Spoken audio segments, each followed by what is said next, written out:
I bought two brand new Xbox 360 controllers that are compatible on the Xbox Series X and S here in 2023. And in this video, we're gonna unbox them. I'm gonna give you my thoughts and we're gonna do a teardown as well. All right guys, I'm pretty excited for this video. I got the two controllers from Hyperkin. Let's go ahead and pull them out, see what they look like. Woohoo! We got the white one and the black one. Both of these are classic Xbox 360 colors. And man, my favorite part about these controllers is the fact that they're called the Xenon, which is the motherboard on the original 360 back in 2005 that had the red ring of death issues. And even more so, kind of a nod to the Xenon motherboard, is the fact that these are wired controllers. And if you remember, the very first 360 that came out had a wired controller. So that's cool as well. And just looking at the back here, you can see they are officially licensed. They're for use on the Series X, S, Xbox One, and Windows 10 and 11. Let's go ahead and open these up though and take a look at them. All right, I got the tape cut off. Let's go ahead and open this box up and whoo-hoo, oh baby. 2005 full circle 2023 back in control. That's awesome. I love those graphics. And oh, here it is. I got our quick start guide right there. That looks familiar from the Duke controllers that Hyperkin made. Thank you for your purchase. And of course, we got this nice little Hyperkin sticker. Now let's go ahead and pull this out. We've got these little rings right here to keep them in place. And oh yeah, wow, that feels really similar to an Xbox 360 controller, which is obviously the goal, but man, even the triggers feel springy. The left and right bumpers feel clicky. Okay, I see you.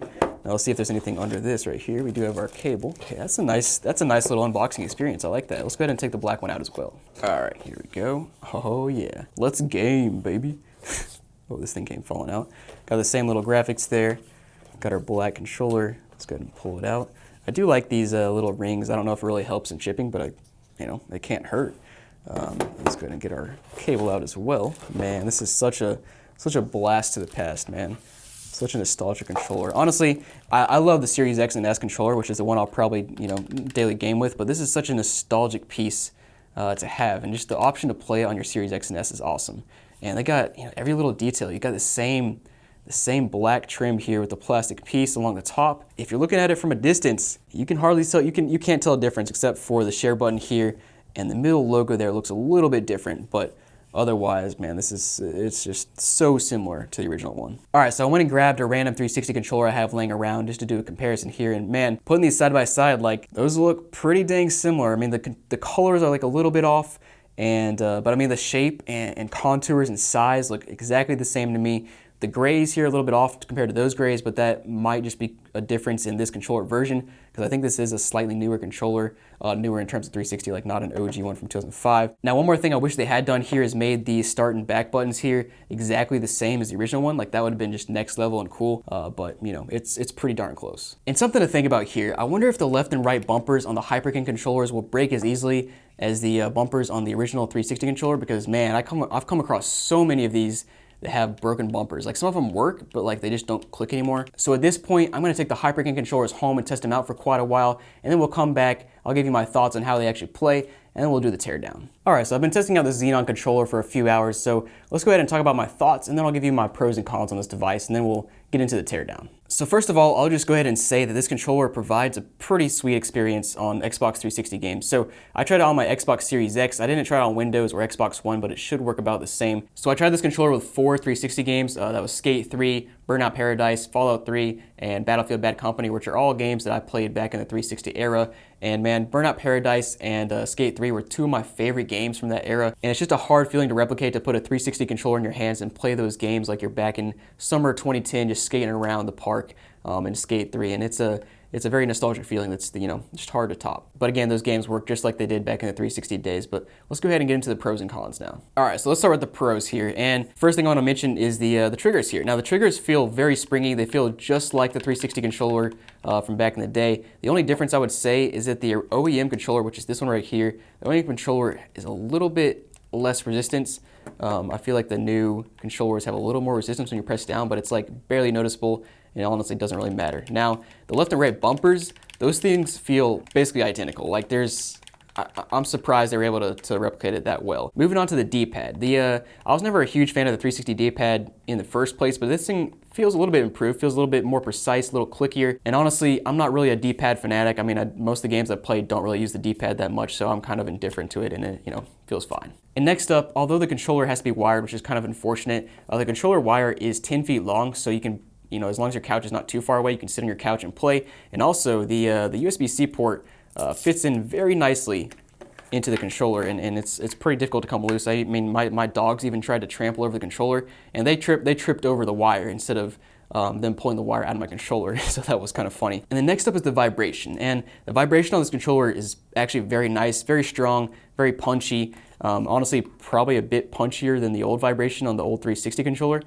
So I think the vibration here is actually an upgrade, which is cool to see. Now, last but not least on the pros list is the stick drift. Now, I did not test it specifically, but I didn't have any problems with stick drift. Danny did take a controller home, and he used the controller and tested the stick drift with 0 dead zone and said the stick had 0 drift at all. So apparently these little foam pieces in packaging must have really helped. I don't know, but 0 stick drift on the controller out of the box, so that's good to see. And one more note before we get to the cons. This isn't really on a pros list, but it's just an overall note that the controller in general feels like a little bit off. Like it's not quite OEM, obviously, but it's just about as close as you're gonna get right now. All right, so next up is the cons list, and the first thing on the cons list are the thumbsticks. Now, the thumbsticks are not bad by any means. They feel fine, but they're just not quite the same. So as you can see, the mold on them is pretty similar. They have the 4 dots on the top and bottom and left and right, very similar to the OEM 360 controller.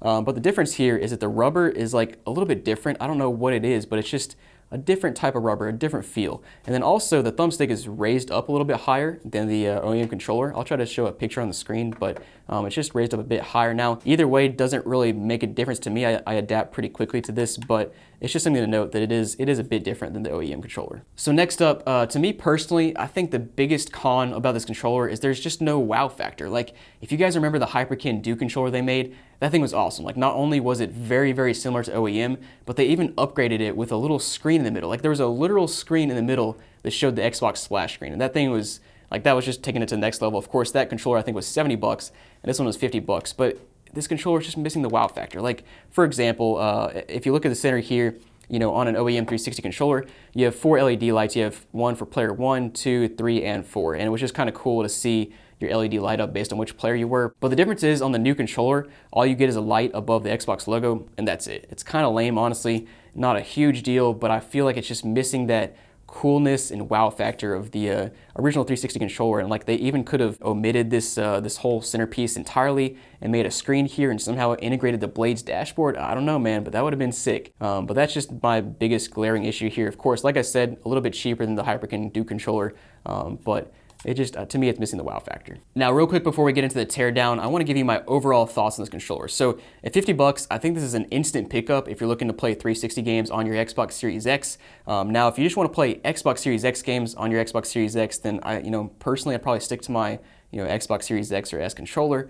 There's probably no need for this unless you just really want that 360 feel. But if you're trying to go for that nostalgic feeling of playing 360 games on your Xbox Series X with a 360 controller, then I think this is an instant pickup for you. And I mean, this controller is by no means perfect, but honestly, guys, it is light years ahead of those cheap controllers from old school. So I have this controller torn down and all the way apart, and I have a few things I want to show you. Now, first of all, when you look at it, it looks pretty basic, right? You got your 2 vibration motors, you've got your charging port, all that good stuff. And once you start looking at the triggers, though, is where it gets interesting. So first of all, the triggers look pretty similar to a 360 controller. It's basically got the white piece, which is the trigger itself, and that white piece has a little tiny pole that goes inside of this little black piece right there. And when you push it down, it kind of actuates the spring right there and registers a button press. You'll see there's some lubrication there, so that tells me that one day that lubrication will probably run out and you might have to come in here and lubricate it. I don't know if anybody will be using this 360 controller that much, but just something interesting to note. The next thing up is that you can see here there's some wires running into this trigger.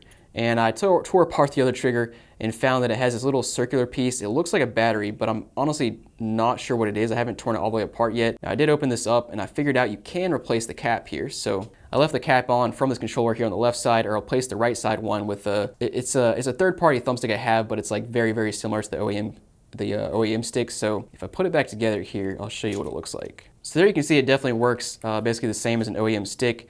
You can see that the new sticks on the left side here is definitely taller, like I mentioned earlier, than the the OEM sticks. Now again, this is not an OEM stick, but it is a third party that's very similar. But long story short, you can definitely open this up and replace this with OEM sticks if you wanted to. And then one more thing to look at here is the bumper buttons. So of course, this looks very, very similar to the 360 bumper buttons on the OEM controller.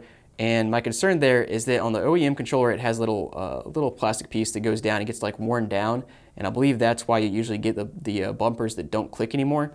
It looks like this will probably rectify that because we have this little plastic piece, or I should say rubber piece that goes into the plastic piece.